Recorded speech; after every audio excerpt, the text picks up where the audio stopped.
पुढील कार्यक्रम प्रसारित करणारे आहेत जॉयसमेर मिनिस्ट्रीचे मित्र आणि भागीदार. सुंदर सुंदर, माझ्यासाठी जीवन परिवर्तन करणारे काही शब्द.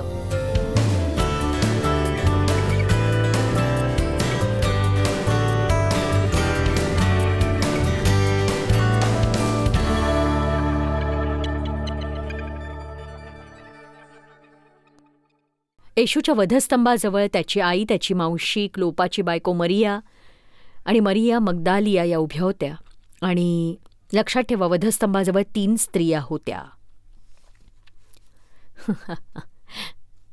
मग येशूने आपल्या आईला व ज्या शिष्यावर त्याची प्रीती होती, लक्षात ठेवा हे योहानाने लिहिलंय. आणि तो हे कुठल्याही प्रकारच्या गर्वामुळे करत नव्हता. त्याला स्वतःला त्याच दृष्टीने पाहण्याची आणि संबोधन करण्याची सवय होती. कल्पना करा की लोक काय म्हणतील जर तुम्ही असं म्हणत फिराल की बघा मी जॉयस आहे, देवाला आवडणारी ख्रिस्ती.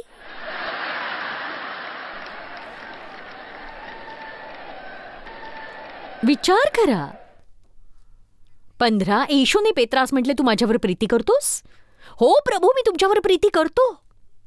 तुम्हाला माहिती, तो म्हणाला, मग माझ्या मेंढरांना चारा दे. मला हे फार आवडतं. माझ्यावर जर प्रीती करतोस तर कोणाला तरी मदत कर. याच प्रकारे आपण देवावरचं आपलं प्रेम सिद्ध करतो. खरंच, केवळ बोलून नव्हे, कुणाला तरी मदत करून. आमेन. पुन्हा एकदा तो पेत्राला म्हणाला, पेत्रा, तू माझ्यावर प्रीती करतोस? हो प्रभू, मी करतो. तुम्ही जाणता. तो म्हणाला, माझ्या मेंढरांना चारा दे. तिसऱ्यांदा, पेत्रा, तू माझ्यावर प्रीती करतोस? या ठिकाणी तो काहीतरी सांगू पाहत होता. तू माझ्यावर प्रेम करतोस हे बोलत आलायस पेत्रा, पण मला तुझी किती गरज होती तेव्हा तू कुठे होतास? जर तू माझ्यावर प्रीती करतोस तर मग त्याचा पुरावा कुठे? कुणासाठी काही करण्यासाठी तू काही त्याग करणार आहेस का, की केवळ माझ्या प्रतीच्या प्रेमाविषयी बोलणार आहेस फक्त? आणि मग खरी गरज असेल तेव्हा तू कुणालाच सापडणार नाहीस. मग तो पेत्राला म्हणतो, तू तरुण होतास तेव्हा स्वतः कमर बांधून तुझ्या इच्छेस येईल तिथे जात असत. म्हणजेच एका किशोर परिपक्व ख्रिस्ती या नात्याने आपण आपल्या इच्छेने हवं ते करत असतो. पण तो म्हणाला, परंतु तू म्हातारा होशील तेव्हा, किंवा तू मोठा होशील तेव्हा, किंवा परिपक्व होशील तेव्हा दुसरा इसम तुझी कमर बांधून तुझ्या इच्छेस येणार नाही, तेथे तुला नेईल. आणि बघा, इतिहासातून आपल्याला कळतं, पेत्राचा अंत वधस्तंभावर उलट लटकून झाला. म्हणजेच त्याने त्याला आधीच चेतावणी दिली होती, जर तुझं माझ्यावर प्रेम आहे तर नेहमीच चांगलं असेल असं नाही. माझ्याकडे तुझ्यासाठी एक काम आहे. पण मग काय होतं ते पहा. यातून मला हे कळतं की पेत्राचं योहानासोबत सगळं ठीक नव्हतं. वचन 20, मग पेत्र वळला आणि ज्या शिष्यावर येशूची प्रीती होती आणि जो भोजनाच्या वेळेस त्याच्या उराशी टेकला असता. आता बघा, योहान जेव्हा ते जेवत होते ते मेज मागे सरकवत होते. त्या काळी ते तसंच करायचे. त्या काळी मोठे मेज असायचे ज्याचा एक भाग ते मागे सरकवून आरामात जेवत बसायचे. पण योहानाला काही ना काही करून अशी स्थिती मिळायची की तो येशूच्या खांद्यावर हात ठेवू शकत होता. आता हे ऐकायला खूप विचित्र वाटेल, पण मी तुम्हाला सांगू शकते, माझ्या मुलांपैकी एक माझ्या बाबतीत असं करतो. मला एक मुलगा आहे जो माझं बाळ आहे. खरं तर तो बाळ म्हणण्याच्या लायकीचं नाही. त्याने हल्लीच 30शी गाठली. तो साधारण 6 फूट 5 इंच आहे. तो मला कधी कधी उचलून घरभर फिरवतो आणि म्हणतो की आई चल चल, आई आई आई आई आई. माझ्याशी हसत खेळत तो आपलं काम काढून घेतो. अगदी असं की जणू. आणि तो मला म्हणतो की तुला माहिती आहे तुझं माझ्यावर प्रेम आहे. तो मला सांगतो, तुला माहिती तुझं माझ्यावर प्रेम आहे. त्याच्या प्रती असलेल्या आमच्या प्रेमाचा त्याला विश्वास आहे आणि म्हणूनच तो काही मागायला घाबरत नाही, कधीच नाही. तो आपल्या भावनेप्रती फार बिनधास्त आणि धीट आहे. आणि कधी कधी आमची संभाषणं खरंच खूप प्रामाणिक आणि वेदनादायक असतात. जसं एकदा त्याने मला म्हटलं की मी खूप ओल्ड फॅशन्ड आहे आणि माझं सेवाकार्य ओल्ड फॅशन्ड आहे आणि त्यात धार्मिक वाटायचं, पण जर मला तरुणांपर्यंत पोहोचायचं तर मला बदलावं लागेल. Ouch ouch ouch. पण एक सांगू, ते खरं होतं. परिवर्तनासाठी तयार होण्याची गरज होती. तो काही कठोर गोष्टी बोलला, पण तो कठोर मनापासून नव्हता. त्या गोष्टी मी ऐकल्या पाहिजे होत्या आणि त्याच्याकडनं मी त्या ऐकू शकले असते, कारण मला माहित होतं त्याचं माझ्यावर खूप खूप खूप प्रेम होतं. पण बघा, तुम्ही येशूकडून ती कठोर गोष्ट ऐकू शकत नाही जर तुम्ही हे ओळखत नाही की तो तुमच्यावर खरंच किती प्रेम करतो. कारण तो बोलणारी प्रत्येक गोष्ट डोक्यावर टपली, पाठीवर थाप किंवा कौतुक नसते. मला आठवतं जेव्हा देवाने मला सांगितलं की तू आनंदी नाही कारण तू स्वार्थी आहेस. आणि मी बराच काय शिकवत आले होते. मी प्रीतीवर नेहमी संदेश देते. तुम्ही सतत प्रीतीवर संदेश देऊ शकता, पण म्हणजे असं नाही तुम्ही त्यात वाटचाल करताय. मला त्याचा सामना करावा लागला. प्रीती म्हणजे काय यावर 15 वर्ष अभ्यास करावा लागला. हे प्रवचन नव्हतं, आपण जगतो ती जीवनशैली होती. चला, मी चांगला संदेश देतीये.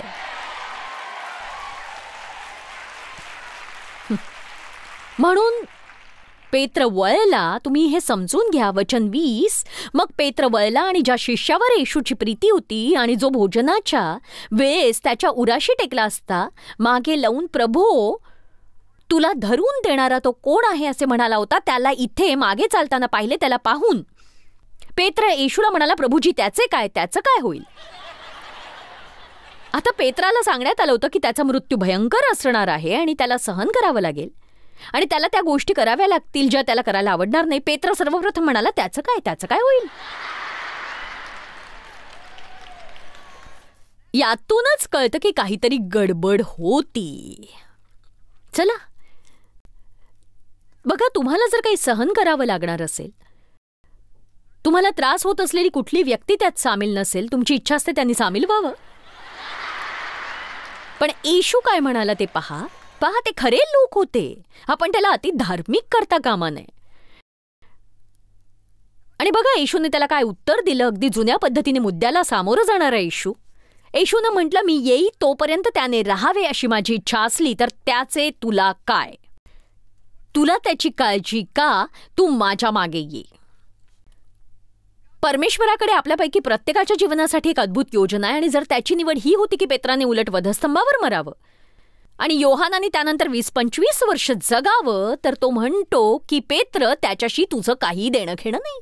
माझी तुझ्यासाठी असलेली योजना योग्य आहे, माझी त्याच्यासाठी असलेली योजना योग्य आहे. इतरांकडे काय आहे त्याचा हेवा करणं आपण थांबवायलाच हवं, किंवा देव ज्या पद्धतीने त्यांच्यासाठी काय करतो हे समजून घ्या की आपल्याकरता देवाची एक योजना आहे. आमेन. बायबल म्हणतं की मत्सराने हाडे कुचतात. नीतिसूत्र 14:30. मी तुम्हाला सांगते, तुम्ही ती म्हण ऐकली असेल, मत्सरानं खाऊन टाकणं. आणि ही एक जगिक म्हण आहे, पण ती खरी आहे. जेव्हा तुम्ही कुणाचा मत्सर करता, ते आशीर्वादित झाले की तुम्हाला आनंद होत नाही, त्या आतून तुम्हाला खात राहतं. आणि एक सांगू, कधी कधी मी अशा कुणाला पाहते, कधी सेवा कार्यातलंही कुणी असू शकतं जे माझ्यापेक्षा यशस्वी असतील, आणि मी असं नाही म्हणणार की मला ते जाणवत नाही, पण मी लढा देते. माझ्या जीवनात ते विष नकोय मला. आणि मी त्याच्याशी कसा लढा देते माहितीये? देवा, त्यांच्या आशीर्वादासाठी मी तुझे आभार मानते. त्यांना तू आशीर्वाद देतोयस याचा मला आनंद आहे. मला लगेच बरं वाटणार नाही, पण सैतानाला ते कळणार नाही. त्यांना आशीर्वाद दिल्याबद्दल आभार, त्यांची मदत केल्याबद्दल धन्यवाद. आणि तुम्ही असं म्हणायला हवं की मी तुझे आभार मानते देवा, माझ्यासाठी तुझी योजना आहे, माझा दिवस येतोय, मला त्यांच्यासारखंच मिळणार नाही, पण तुझ्याकडे माझ्यासाठी काहीतरी नक्कीच आहे, आणि जेव्हा ते येईल ते इतरांना मिळालं त्यासारखंच उत्तम असेल. निष्क्रियपणे बसून सैतानाला राज्य करू देऊ नका स्वतःवर. बघा, कसं बोलावं हे तुम्हाला माहितीये आणि तुम्ही योग्य तेच बोलायला हवं. याकोबाचं पत्र 4 अध्याय, तुम्हालाही मी हे सांगू इच्छिते. तुमच्यामध्ये लढाया व भांडणी कोठून उत्पन्न होतात? मला खरंच हे खूप आवडतं की तुम्ही कशासाठी निराश आहात. आणि तो म्हणतो की प्रत्येकाला आपापल्या वाट्याचं काही ना काही आहे. प्रत्येकजण कुणावर तरी चिडलाय. भांडणं, विवाद, झगडा, वाद, राग, कटुता, हे सगळं कुठून येतं? हे तुमच्या अवयवात ज्या वासना लढाई करतात त्यापासून की नाही? आता बघा, तुम्ही लोभ करता, तुम्ही हेवा करता इतरांकडे असलेल्या गोष्टींवर. बघा किती अस्वस्थ करणारं असतं, तुम्हाला किती त्रासिक आणि उत्तेजित करून सोडतं जेव्हा तुम्ही इतरांच्या जीवनातलं देवाचं कार्य पाहता आणि मग त्याची तुलना तुमच्या जीवनातल्या कार्याशी करता. बघा, आज माझी इच्छा आहे की इथे असलेल्या कोणीतरी हे लक्षात घ्यावं की देवाची तुमच्याकरता असणारी योजना अलौकिक, अद्भुत आणि विलक्षण अशी आहे. आणि तीच ती पूर्वीची नकारात्मक खवचट मनोवृत्ती बाळगून म्हणू नका त्याची योजना महान आहे तर मला काय नाही दिसत ती. बहुधा आज मी जो संदेश देते त्यामुळे तुम्हाला सर्वप्रथम नवी मनोवृत्ती स्वीकारावी लागेल.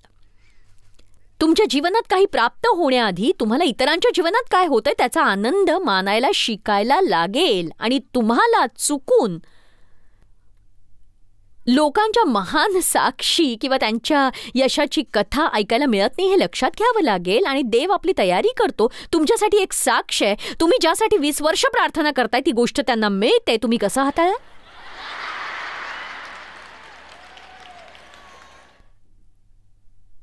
ओ पण देव असं नाही करणार. हो, तो करेल. आयुष्यातल्या कित्येक गोष्टी एक परीक्षा असते आणि त्या पार केल्यानंतरच आपल्याला मोबदला मिळतो. इतरांकडे काय याचा हेवा स्वतःला कधीही करू देऊ नका. हे सगळं हेच दाखवतं की हे सगळं भांडण, गोंधळ, झगडा केवळ आपल्याला गोष्टी हव्या असतात म्हणूनच होतात, पण त्या कशा मिळवायच्या ते माहीत नसतं. आणि मग जेव्हा कुणाकडे तुमच्याकडे नसलेली गोष्ट असते तुम्ही त्यांचा हेवा मत्सर करता इतकं की तुम्ही त्यांचा द्वेष करत राहता. तो काही खूनच. सुंदर सुंदर काही शब्द जे माझ्यासाठी जीवन परिवर्तन करणारे ठरले. बायबल म्हणते तुमच्याकडे नाही कारण तुम्ही मागत नाही. मी यातून काय शिकले सांगू? कुणाचाही हेवा करू नका. तुम्हाला काय हवं ते देवाला मागा. विश्वास ठेवा की तो तुम्हाला योग्य समय योग्य पद्धतीने ते देईल. भरोसा ठेवा की देवाच्या दृष्टीने ते तुमच्यासाठी सर्वोत्तम नसेल तर तो ते तुम्हाला देणार नाही. आता बायबलमध्ये अशा काही गोष्टी आहेत ज्या आपल्या सगळ्यांकडे असाव्यात अशी देवाची इच्छा आहे. त्या आपल्यासमोर स्पष्ट आहेत आणि हे त्याच्या वचनांपैकीच एक आहे. पण अशा बऱ्याच गोष्टी ज्या बायबल आपल्याला सांगत नाही. तुम्ही तुमच्या चर्चमध्ये वर्शिप लीडर होण्यासाठी प्रार्थना करत असाल पण हे त्यातलंच एक असायला हवं जर तुमची इच्छा असल्यास प्रकार. पण जर तुम्हाला वाटत असेल की हेवा हा जगात आहे चर्चमध्ये नाही तर तुम्ही चुकताय. आपण सगळे आपापली बोचकी आपल्यासोबत घेऊन प्रत्येक आठवड्यात या चर्चच्या बाकड्यांवर बसतो. मला तुमच्यासारखं गाता आलं असतं तर. खरं तर मला वाटतं मी तुमच्यापेक्षा बरी गाते आणि मला वाटतं मी तिथे असायला हवं, तुम्ही नाही. मला आठवतं जेव्हा मी 20 लोकांना बायबल स्टडी शिकवत होते आणि मी हे 5 वर्ष केलं आणि माझं फार मोठं स्वप्न होतं. मला या छोट्याचा कंटाळा आला होता. छोट्या सुरुवातीच्या दिवसाला तुच्छ मानू नकोस. नाही पण मला मोठं हवंय, काहीतरी मोठं. कारण त्या काळी मी चर्चमध्ये कोण आहे हे मला माहीत नसल्याने मी असुरक्षित होते आणि तेव्हा सुद्धा मी माझ्या लाज, शरम, दोषीपणाची भावना, निर्बत्सनेवर कार्य करून त्यात पार जाऊ पाहत होते. मला माझ्याबद्दलच बरं वाटण्यासाठी काहीतरी मोठं होण्याची आवश्यकता होती आणि देव मला तोवर ते देणार नव्हता जोवर यातल्या गोष्टी सुधारल्या जाणार नव्हत्या. बघा आता मी उत्तम संदेश देते. कारण जर परमेश्वर आपल्याला इथून काहीतरी देईल तर आपल्याकडे इकडे काहीच नसेल तर पहिल्या वादळातच सगळं काही नष्ट होईल. नक्कीच. बघा मी जे करते ते मला आवडते, मी मजा करते, पण मी हे असं आयुष्यभर करू शकीन का मला माहीत नाही. पण याने माझं मोल कमी होईल असं नाही, कारण आपलं मोल ख्रिस्तात आहे, आपण जे करतो त्यात नाही. आणि मी तुम्हाला सांगते की हे आपण न शिकलो तर आपण फार अडचणीत फसू. कारण तुम्ही काहीही कितीही चांगलं करत असलात तरी ती वेळ येईलच जेव्हा कोणीतरी तुमच्यापेक्षा बरं काहीतरी करेल. कोणीही खेळाडू कितीही गतीने पळाला ना तरीही कोणीतरी त्याचा रेकॉर्ड तोडणारच आहे. किंवा कुठलाही गायक त्याने कितीही म्युझिक सीडीजची विक्री केली तरी त्याची लोकप्रियता मागे टाकणारा कोणीतरी कधीतरी येणारच आहे.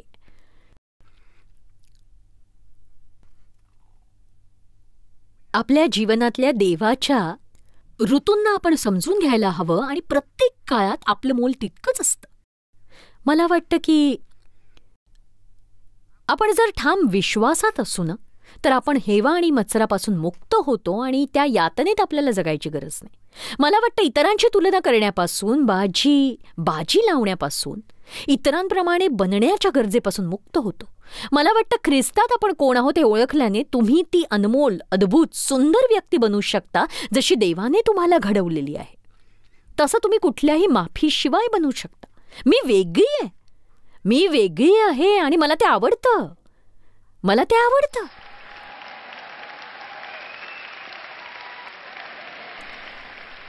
मला पूर्वी वाटायचं मी विचित्र आहे आणि आता मी जाणते मी विलक्षण आहे. आणि विलक्षण मौल्यवान असतं. डार्लिन ही आमच्या हिल सॉंग्सची अद्भुत वर्कशिप लीडर मला गेल्या वर्षी म्हणाली की तुम्ही सुट्टीवर किंवा घरी असल्यावर तुम्हाला स्वयंपाक करायला आवडतो का सांगा. मी म्हटलं नाही. मला ते का करावं असं वाटेल.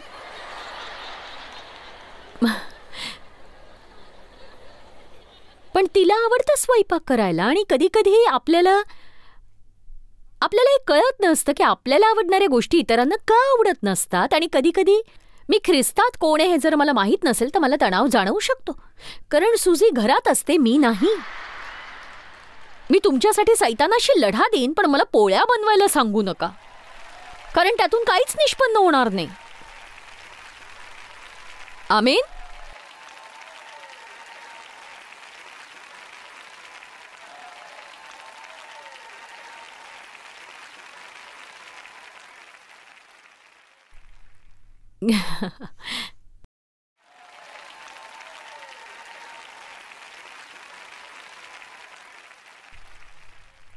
गेल्या वेळेला जेव्हा मी म्हटलं की चला मी स्वयंपाक करते, तेव्हा माझी मुलं म्हटली की त्याचं रेकॉर्डिंग करायला टीव्हीवाल्यांना बोलवूया का आपण. तर त्यातून तुम्हाला काय कळतं. एक सांगू, बायबल वेगवेगळ्या दानांविषयी बोलतं जी देवाने तुम्हाला दिलेली असतात. तुमच्या डोक्यात हे बसवा, तुम्ही वेगळे आहात. तुम्ही असं कुठे उभं राहून कुणाकडे बघून हा विचार नका करू की ते जे करतात ते तुम्हाला करता आलं पाहिजे. देवाने त्यांना ते दान तुमच्या मनोरंजनासाठी दिले. त्याचा तुम्ही जर हेवा केला तर त्याचा आनंद तुम्ही लुटू शकणार नाही. परमेश्वर आपलं दान आपल्या मनोरंजनासाठी देत नाही. तो जे दान देतो त्याने मला कार्य करावंसं वाटतं. तुम्हाला त्याचा आनंद लुटता येतो. पण जेव्हा इथे वरती कोणी पुलपिटावर गात असतं तेव्हा मी त्यांच्या गाण्याचा आनंद लुटते. कारण जेव्हा मी गाणं गाण्याचा किंवा गिटार वाजवण्याचा प्रयत्न केला, मला एक असा संदेश माहीत होता ज्याला केवळ संदेश देता येत नव्हता आणि गाता आणि गिटार वाजवायला येत होतं. पण अडचण अशी होती, मी संगीतात अपयशी ठरले. मला नाही येत गिटार वाजवता. हार्मोनियम थोडाफार वाजवता येतो, फार चांगला नाही. आणि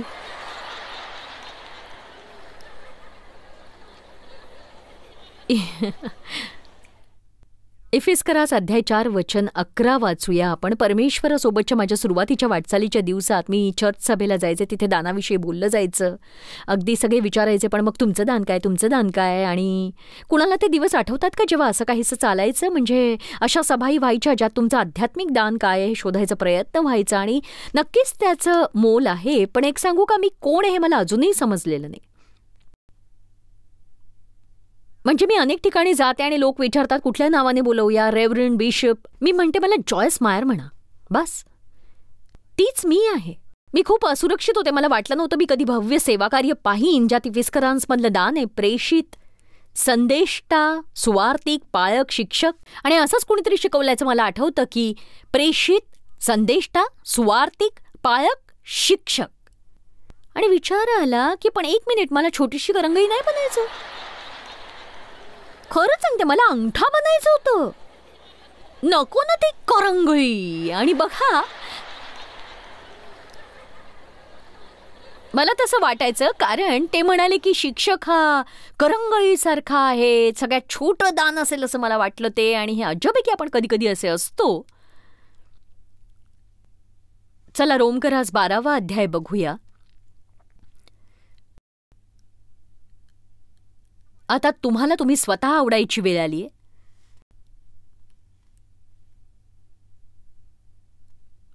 रोमकरासच्या 12व्या अध्यायात हे म्हटलंय,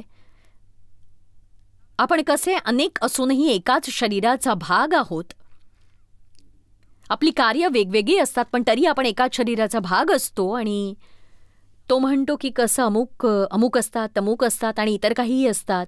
पण आपण केवळ आपल्या शरीराविषयीच बोलूया, ज्याचं उदाहरण परमेश्वर वापरतो. माझ्या शरीरात विविध अवयव आहेत, पण ते सगळे समान नाही आहेत, ते सारखे दिसत नाहीत, त्यांचं कार्य समान नाही. काही भागांची काही सौभाग्य असतात जी इतर भागांना नसतात. काही भाग हे इतर भागांपेक्षा अधिक दिसतात आणि किती गोंधळ असतात जर माझ्या शरीरातले भाग एकमेकांचा हेवा करत बसले असते तर.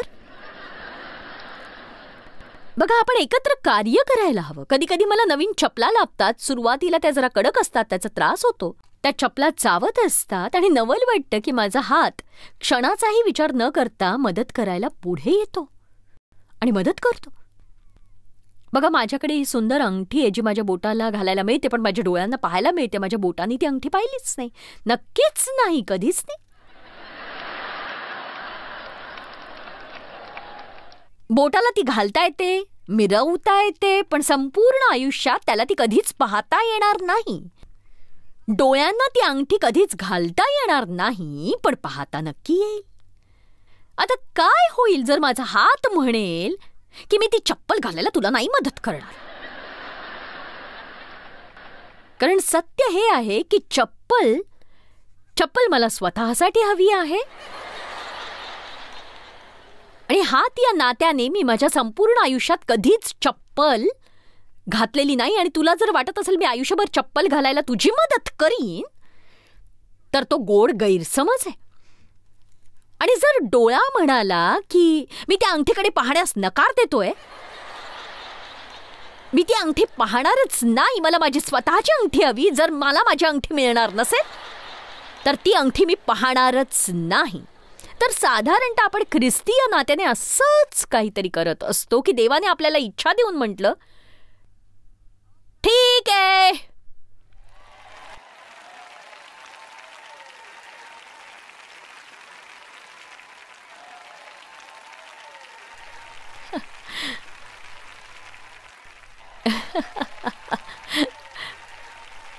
एक सांगू का, मला वाटतं अर्धा वेळ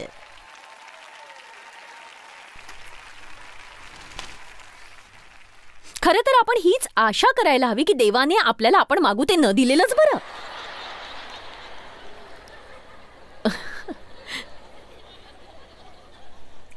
आपण ख्रिस्तीय नात्याने असंच काहीतरी पाहत असतो. आपण आपल्या चपला हातात घालतो, आपलं आभूषण डोळ्यात घालतो, पण देवाची स्तुती आपल्याकडे जे आहे त्याबद्दल.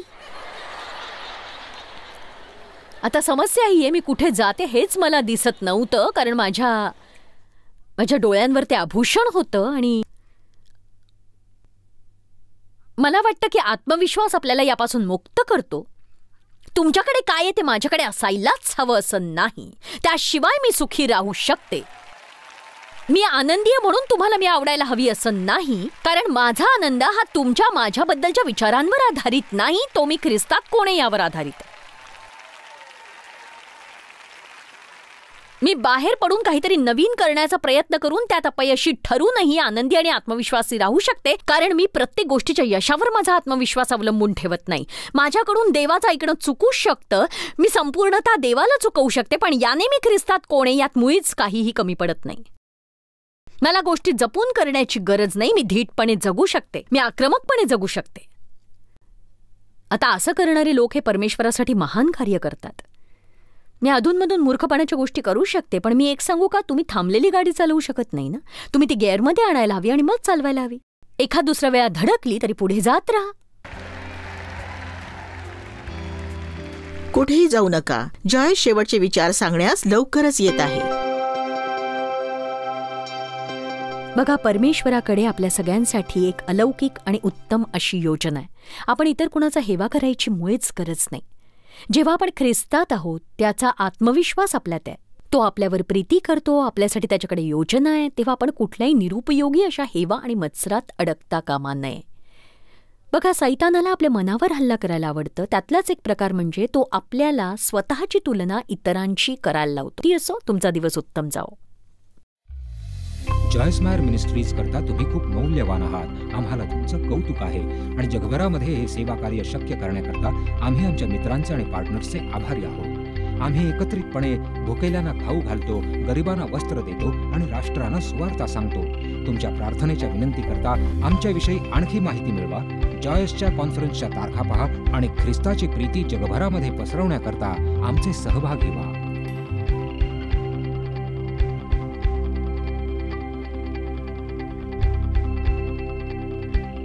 याचा सर्व खर्च जॉयस्मायर मिनिस्ट्रीचे मित्र आणि भागीदार करत आहेत.